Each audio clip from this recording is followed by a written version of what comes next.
Hello అండి, welcome to మనూస్ love world. ఇవాళ మనం ప్రసాదం బూర్లు అంటే పెసరపప్పు బూర్లు ఎలా తయారు చేసుకోవాలో చూద్దాం రండి. ఇవి ప్రసాదం బూర్లు అని కూడా అంటారండి. వీటిని సింపుల్గా ఎలా తయారు చేసుకోవాలో ఇప్పుడు చూద్దాం.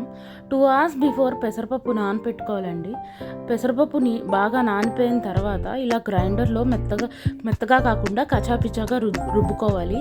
మరీ మెత్తగా రుబ్బుకుంటే మనకి ఆ బూర్లో పూర్ణంలో ఉండే పలుకుతనం అనేది రాదు.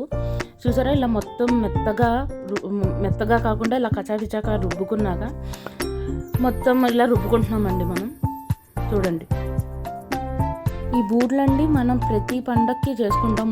ముఖ్యంగా వరలక్ష్మి వ్రతానికి, దసరాకి, పౌర్ణమికి కూడా చేసుకుంటాం. ఇలా చూసారా, ఇలా రుబ్బుకున్నాం పిండిని మొత్తం. ఈ రుబ్బిన దాన్ని మనం ఇడ్లీలా పెట్టుకోవాలండి. ఫస్ట్ ఒక ఉడికితే అందులో ఉన్న పచ్చి వాసన అంతా పోతుంది. సో ఇలా మొత్తం ఇడ్లీగా పెట్టుకొని ఒక 10 to 15 minutes పాటు ఒక ఉడకనిస్తే మనకి అందులో ఉన్న పచ్చిదనం అంతా పోతుంది అండ్ పచ్చి వాసన పోతుంది. అలాగే మనకి బూర్లు అనేవి మనకి విరగకుండా నీట్గా వస్తాయండి. సో ఇలా కుక్కర్ పెట్టేసుకున్నాం. ఈలోపు మనం 6 hours బిఫోర్ నానబెట్టుకున్న బియ్యము, మినప్పప్పు, దోసల పిండికి ఎలా అయితే నానేసుకుంటున్నామో అలా నానేసుకోవాలి. 6 hours బిఫోర్ నానేసుకున్న దాన్ని ఇలా రుబ్బుకుంటామండి. ఇది మాత్రం చాలా మెత్తగా రుబ్బుకోవాలి, అస్సలు పలుకుదనం ఉండకూడదు. చాలా మెత్తగా ఇలా చూసారా, కన్సిస్టెన్సీ కూడా ఇలా కన్సిస్టెన్సీ ఉండాలి. మరీ దోసుకున్నంత లూజ్ కన్సిస్టెన్సీ ఉండకూడదు. అలా అని చెప్పి మరీ పలుకుగా వడకి పెట్టినట్టు అలా వడకుండకూడదండి. ఇలా మనం పూర్ణం వేస్తే పూర్ణానికి అంటుకునేలా ఉండాలి. చూసారా, ఇలా మొత్తం అంతా అయ్యాక ఈ లోపు కుక్కర్ అవుతుంది. ఈ కుక్కర్ నుంచి మనం తీయంగానే ఒక 2 minutes పక్కన పెడితే చల్లారుతుందండి. చూసారా, ఇడ్లీలా ఉన్నాయి. వీటిని ఏం చేయాలంటే ఇలా మెత్తగా మెదుపుకోవాలండి. మెత్తగా మెదుపుకున్నాక ఇలా చూసారా, మొత్తం ఉండలుగా ఉన్నదంతా మెదుపుకోవాలి. ఒక్క చోట కూడా బల్క్గా ఉండలుగా ఉండకూడదు. ఉన్న తర్వాత ఇందులో చక్కెర వేసుకోవాలి. చక్కెర మనకి ఎంత నానబెట్టుకుంటామో దాని రుచికి చూసుకొని వేసుకోవాలండి. కౌంట్ అంటే ఒక గ్లాసు పూర్ణం బూరెలకైతే ఒక గ్లాసు 2 glasses దగ్గర వేసుకోవాలి. అండ్ ఇందులోనే మనం కొంచెం సువాసనకి యాలక్కులు దంచి యాలకుల పొడి కూడా వేసుకోవచ్చు. అది ఎవరి ఓన్ ఇంట్రెస్ట్ వాళ్ళదండి. మేమైతే జనరల్గా వేస్తున్నాము. ఇదిగో చూసారా, యాలకులు దంచి యాలకులు వేస్తున్నారు మా అత్తగారు. ఇలా మొత్తం నీట్గా ఇలా దంచుకొని వేసుకోవాలి. ఆ తర్వాత అండి దీన్ని మొత్తం మళ్ళీ ఒకసారి పైకి కిందకి పంచదార, పెసరపప్పు, ఉడకబెట్టిన పెసరపప్పు, అలాగే ఇవన్నీ కలుపుకొని ఆ తర్వాత కొబ్బరిని చిన్న చిన్న పీసులు తీసుకొని కొబ్బరి బాగా గ్రైండ్ చేసుకొని ఇందులో వేసుకోవాలండి. కొబ్బరి కూడా ఆప్షనే అండి, ఎవరి ఓన్ ఇంట్రెస్ట్ వాళ్ళది. కానీ ఒరిజినల్గా వేస్తే ప్రసాదం బూరికి టేస్ట్ అనేది బాగా వస్తుందని చెప్తారు. ఇగోండి, ఇది కొబ్బరి చూడండి ఎంత పలుకుగా ఎంత పొడిగా చేసి రుబ్బుకున్నామో. ఎక్కువ జ్యూస్ రాకూడదండి. అండ్ అలాగే మొత్తం అంతా ఇవన్నీ ఈ 4 కలుపుకోవాలి. ఎక్కడేమైనా ఉండలు ఉంటే అది కూడా మొత్తం మెదిపేసుకోవాలి. అస్సలు ఉండలు అనేది ఉండకూడదు.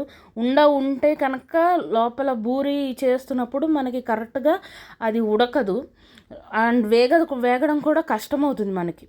సో ఇదంతా అయ్యాక ఇప్పుడు మన గట్టిగా ఉండని చుట్టుకోవాలండి. ఇలాగా చూసుకున్నారా, మా అత్తగారు ఎలా చుడుతున్నారో చూడండి. ఇలా గట్టిగా ఉండని చుడితే మనం మన సైజుకి తగ్గట్టు ఎవరి ఓన్ ఇంట్రెస్ట్ తగ్గట్టుగా ఆ సైజ్ చేసుకోవచ్చండి. ఈ సైజే చేయాలని ఏం లేదు, ఈ కొలతల్లోనే ఏం చేయాలని ఏం లేదు. మన ఇంట్లో మన పరిస్థితులు బట్టి మనం ఎంతమంది ఉన్నామో చూసుకొని దాని తగ్గట్టుగా చేసుకోవడమే. ఇలా చూసారా, అన్ని గట్టిగా ఉండలు చేస్తాం. దీన్ని పూర్ణం అంటారు. ఇప్పుడు రుబ్బేసుకున్న దోసపిండికి ఇలా చక్కెర కలుపుకోవాలండి. సాధారణంగా మేము ఇంచుమించుగా ఒక 1.5 glass దోసపిండి రుబ్బితే 2.5 glass దగ్గర వరకు చక్కెర వేసుకున్నాం ఇందులో. ఇప్పుడు ఈ చుట్టిన పూర్ణాలని అందులో వేసుకొని నూనె మరగనివ్వాలండి. బాగా నూనె మరగనిచ్చాక ఈ పూర్ణాలన్నిటినీ ఈ దోసపిండితో అద్దుకొని పూర్ణం బూరెలు వేసుకోవాలండి. ఇవి ప్రసాదం బూరెలు అని కూడా అంటారు. ఇలా పూర్ణాలు వేసుకున్నాక ఒక వాయి వేసుకుంటాం. అవే ఆటోమేటిక్గా కిందకి నుంచి పైకి తేలుతాయండి. నూనెలో నుంచి కింద నుంచి పైకి తేలుతాయి. ఆ తేలుతున్నప్పుడే మనం మాడగట్టుకోకుండా జాగ్రత్తగా తిప్పేసుకొని కొంచెం గోల్డెన్ బ్రౌనిష్ రాగానే చూసారా కలర్ ఎలా వచ్చిందో చూసారా, ఇలా గోల్డెన్ బ్రౌనిష్ రాగానే మనం తీసేయాలండి. ఇంకొక చిన్న టిప్ ఏంటంటే అండి, మనం బూరెలు వేస్తున్నప్పుడు అంటే పిండితో బూరెలు వేస్తున్నప్పుడు చాలా జాగ్రత్తగా చిరిగిపోకుండా బూరెలు వేస్తే, బూరెలు వేసేటప్పుడు అవి నూనెలో వేగేటప్పుడు చీరకుండా ఉంటాయని అంటారు. సో జాగ్రత్తగా ఇలా నెమ్మదిగా డ్రాప్ చేసుకోవాలి. మనం ఇలా పూరీలు పెట్టేసినట్టు పడేయకూడదు, చాలా సైడ్ నుంచి నీట్గా డ్రాప్ చేసుకుంటే పూర్ణం అనేది విరగకుండా ఉంటుంది.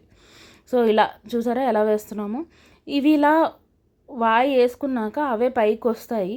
సో ఇవి ప్రతి ప్రసాదాల్లోని చేసుకుంటారండి, ప్రతి పండగలకి చేసుకుంటారు, సంక్రాంతికి చేసుకుంటారు, వరలక్ష్మీ వ్రతానికి చేసుకుంటారు, అలాగే దసరా నవరాత్రుల్లో చేసుకుంటారు, కొంతమంది గణేష్ ఉత్సవాల్లో చేసుకుంటారు, కార్తీక పౌర్ణమికి చేసుకుంటారు, మార్గశిర మాసంలో అమ్మవారి పూజలకు చేసుకుంటారు.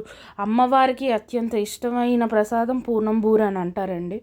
సో ఈ రకంగా పూర్ణం బూరెలన్నీ చేసుకుంటాం. చూసారా ఇలా గోల్డెన్ బ్రౌన్ కలర్ వచ్చాక తీసుకుంటాం. మరెన్నో ఇంట్రెస్టింగ్ వీడియోస్ కోసం please subscribe to మనూస్ love world.